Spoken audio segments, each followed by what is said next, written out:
hargeysa Sud House suudharka ugu tayada fiican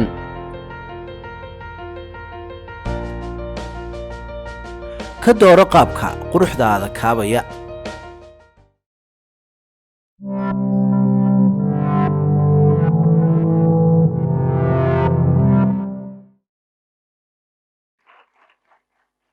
tixuhii gaagaaban yihiin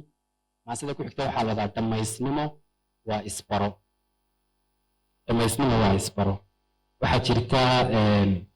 caafimaadkan dhiganayay sanadkii ama 2 sano u dambeeyay oo runtii 2 sano ugu adkaa kolkaa waxa dhacday aday badan buu markaa u baahan yahay maasidan waxaan sameeyey tan iyo tu kale oo inoo soo socotaba waxaan sameeyey mar ka mida marar aan ku jiray jaamacadda oo wixii aan jeclaa iyo hibadeydii iyo wixii aan baranayay ay isyeelan waayeen taa marka waxaan u adeegsanayay maansadan inaan ku dhiirigeliyo naftayda marka waxaa laga yaabaa inaad ka shaqaysaan shaqooyin aydaan jeclayn waxaa laga yaabaa inaad la nooshihiin dad aydaan jeclayn waxaa laga yaabaa inaad dhigataan jaamacado aydaan jeclayn waxaa laga yaabaa inaad joogtaan dal aydaan jeclayn waxaa laga yaabaa waxa aad dhiganaysaan iyo wixii aad jeclaydeen inaanay badanka iswaafaqin maasadan waxay ka warramaysaa qaabkii la isku waafajin lahaa qaabkii naftaada aad u yara riixi lahayd ood in yar dub yar odhan lahayd ayay ka warramaysaa maasadani waayahay marka naftaan la hadlayaa anigii naftii baa wada hadlaynaa naf yahay idhaliilaysaa da' kuu korodhaa daraar dhibniyo samir kugu ladhoo waxaad dhaaftaad shalay ku dhaygagaysaa haddeer macaan shay kuu dardamay dhunkaal iyo shay qaraadh hadduu kula yahay dhanaan waxa aad isleedahay maanta way kugu adag yihiin shaqada aad ka shaqayso cidda aad la joogto aad isleedahay waa wax xun waxaa laga yaabaa 10 sano kadib haddaad dib u eegto inay xasuuso iyo hilow kugu yeeshaan marka naftaan leeyahay naf yahay waxaan iminka kula macaan birruu kula dhanaanaanayaa waxa maanta kula dhanaanina birruu kuu macaanaanayaa hurdada dhafarkaa i baray hurdada waxaan soo jeedi jiray 2 sano maa seexan habeen dhadhow fiican maa seexan subaxdii baa seexan jiray markii dambe hurdadii habeennimadka ahayd baan jeclaaday hurdada dhafarkaa i baray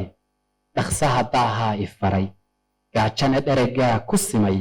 haddaan dhabankaagu arag dhirbaaxada ruux ka jara salaaxa ma dhaadi karo far iyo dhunkashaa u siman haddaan dhabanka wii lagaa dhirbaaxin dhunkashada buuxna kuuma samaynayso waayo dhabanku wuxuu u baahan yahay inuu xanuun arko si uu macaan u dareemo nolosha gebigeedu waxay u baahan tahay inaad xumaan aragto si aad wanaag u aragto inaad qaraad dhadhamiso si aad macaan u dhadhamiso sidaasay noloshu isu garab socotaa dhallaannimadii shalay laftiyo dhuuxiyo jirkaa sidii dhala kuu sidoo ilaynkaa jiray dhibtee haddeer dheeldheeliyay tad dheer baa laga jabaa haddaad dhacdo ood kuftee dhammays xisku kaafiyiyo caqliga waa lama dhigaan qofku markuu yar yahay wuu kufaa soo maaha wuu dhacayaa wuu xoorayaa waa la dakhrayaa jirka bini'aadamku marka uu korayo waa flexible wuu jilicsan yahay horuu u bogsadaa laakiin qofku markuu weynaado dee hadduu mar jabo wuu ku daayay soo maaha marka waxaa la dhahdaa qofku markuu yar yahay waxa sida jirkiisa oo jirkiisaa ilaaliya oo markuu dakhramo markaba wuu bogsanayaa markuu jabo markaba wuu kabmayaa laakiin qofku markuu weynaado waxaa sida caqligiisa markaa naf yahay caqligaagu ha ku sido ilaa nimanka sidii hore ma tihide haddaad halkan adigoo 30 jira ku jabto dee ma tihid inankii yaraayee shalay qaldamaya ma tihid ama inantii shalay qaldamaysay ma tihid daraaruhu waa rasaasaan dhimasho wadin dhufays qof ka soo galaa gadow kama dhuuman karo ogow waxaan iil ku dhigin duruus baa laga dhigtaa noloshu waa rasaas kugu dhacaysa dibad rasaasta markaad dhufays ka gasho waxbaa dhufayska laftirkiisa kuugu imanayo gadow ah nolosha haddaad ka dhuumato dadka haddaad ka dhuumato da'daanaad ka dhuumanayn kolkaa dibadda u bax oo isu dhig nolosha caqabadaheega nolosha isu dhig waayo waxaa la yidhaahdaa waxaan ku dilinoon iil ku dhigin duruusun baa laga dhigtaay waxba kuma yeelayso naf yahay berigaa inaan guursadaan doonaya maalmo dhaweydo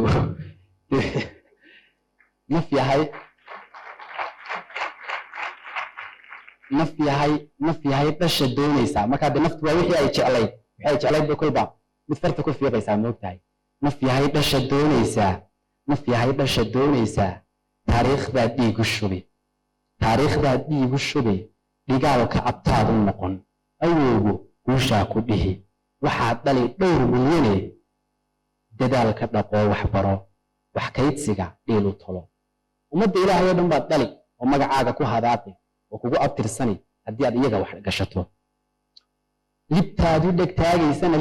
dhegtaagaysana waxaa ku dul dheehan xuub nimaan baran dheemantaa ilayn dhagax moodaye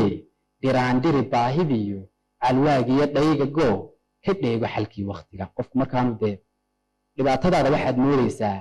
wax ku dilayaad moodaysaa marka aanad garanayn dhibaatadu inay xalkii tahay moogtahay kolka dheeman adigoo arkayabaa dee dheemantu ilanska dheeman maaha halkaa ma taalle ciid bay leedaho waxay leedahay dhagax sow maaha dhagax baad moodaysaa wax ku yeelaya waad ka baydhaysaa dheemantii baad ka baydhaysaaba noloshuna waa saasoo kale caqabad wax ku taraysa oo wax ku baraysa oo ku korinaysaad ka baydhaysaa dheeman bay ahayde waad garan weyday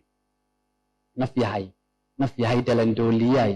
shalay dhabbadaadi tidhi ku diiro oo soco dhaqaaq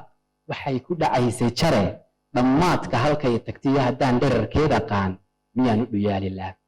ilaan dhamcay maanse garan inaan dhab ahaan lu go'ay yeelka ee dhaxal waan sitaa dhitiya mahadhiyo xasuus midaan berri dheefsan karo kolkaan dham'a eentan lamo qofka ibnaadinka waxaa la idhahdaa imka dariiqan haddaad qaado suuqa madaxtooyada uu ku geynayo waad ogta inuu halkii waddada madaxtooyada uu ku geynayo waad soconaysaa laakiin dariiqa haddii aanad garanayn meeshuu ku geynayo inaad wad dhaqaaq joogsanaysaa miyaan ku socdaa talooma waddadiiba talooma xaggiiba noloshuna waa saasoo kale dhoobada laga uumayaa dacdaca wadatee naf yahay dhoobada laga uumaya ibniaadannimada qaladka wadata dhoobada laga uumayaa dacdaca wadatee naf yahay dhiggaa adigoon qudqudin dhalleeca caroogu noqon dhalliishaadood heshiyo dhammaysnimo waa isbaro qof berfectiyo dhammaysiya dunyada ma jiro sida qure dhammays lagu noqdaa waxa weeyaan adigoo yaqaana iintaada iyo waxaad ku xun tahay haddaad ogta inaad baabuurka ku xun tahay ha kaxaynin haddaad ogta inaad injineernimada ku xun tahay ha baranin haddaad ogta inaad dabeecad xun tahay dee inan iska dulqaad badan raadso ilaa haddii kale way kaa xumaanaysaa nolosha moogta mid isku dabeecadtiin haddaad guliso qofku inuu isbarto waxay qayb ka tahay inuu nolol wacan ku noolaado taasaana dhammaysnimada rasmiga ay tahay rajada dhiirida gashiyo fig dheer riyo kaa kortaa hadday kula tahay dhadhaar rag baa waxay dhaafsadaan cuntiyo dhuuniga naftee nasiibka ha gaagax dhumin hadday daayuhu arkaan dhibaatada shayga xiga tallaabada dhufashadiyo jid dheer kama daalaysee naf yahay aan tamar dhibbee dhowaan arag ha iga noqon imka haddaad og tahay deerkan kadib inay biyo yaallaan deerkaa adigoo roorayaad koraysaa soo maha indhaha ayaa waxay arkayaan intay arkayaan in ka shishaysa nolosha ibni aadamkuna waa sidaa jaamacadda haddaad ka dhex arkayso wax ka weyn inaad imtixaan baasto ma daalaysid qofka aad jeceshay haddaad ka dhex arkayso wax ka weyn caruur iyo aroos iyo taash wax ka weyn haddaad ka dhex arkayso waad u dulqaadan kartaa indhuhu waxay arkayaan wax ka shisheeya haddaad arkayso tallaabada dhufashada kama daasho dhabiiltanku maaha ceeb dhaliishuna maaha hoog wax kaa dhiman weeye eeg qofkuu dhaamiyey xumaan mar baad ka dhantaa wanaag dhurwaaga la waabiyiyo ogow dadku maaha didir ku taga soco iyo dhaqaaq horbay dhaqankaaga yihiin waxaad dhista waa ka qayb biniaadankan ka dhex baxayaayo solanaan noqonayaayo halkaasaan ku noolaanayaayo yaan layla hadlin yaan sidaan u labistay wax laga sheegay yaan codkayga wax laga sheegay yaan haybteed waxaase ma shaqaynayso ibniaadanku dhurwaa maaha ibniaadanku waa social animal baa la yidhahdaa inaad dad ku dhex noolaataa waa qasab dadku waxbay mar kasta kaa sheegayaan wuxuu dhakhtarkeedu yidhi iswaagiyo dhalan roggii haddaad dhakafaartay jeer naf yahay cidlo maaha dhoof u dhaadhac xaltaa ka roon siduu dhulka iyo jawigu dhirtiyo geedaha u xukumo ayaa dadka waxaa dhambala xogtuu waayuhu dhuriyo intaad hadda dhiijise kobbaad dhabi iyo ku tahay naf yahay dhamasiyo galool mar kale yacay dheerargabiyo ogow waxaad tahay dhuljiif yaa 10kaagii sanno hore waxa laga yaabaa inaan qurux badan oo geeyaha inaad ahayd waxa laga yaabaa 30 jirkaagii inaad wiilow ahayd nin laba shaqo ka shaqeeyo oo mushahar cajiibi soo galo waxa laga yaabaa 40 jirka in lagu waayo taasoo shaqaysaa haddaan qofku dhaafay odhan sidaan ku dhasheen ahaa haddaan qofku dhuuxay odhan irsiga uu dhigo wakhtigu xasuustiyo dhaawicii haddaan dhaymuhu ahaan korriimo dhammaystirnee dib soo dhalo oo naf yahay jirkaa ku dhismaya mar kale ka qaangaadh ka qaangaadh maan ka dhiman. aad baa mahadsantihiin.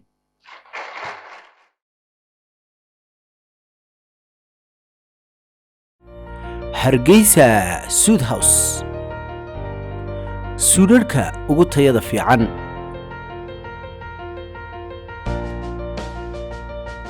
ka dooro qaabka quruxdaada kaabaya.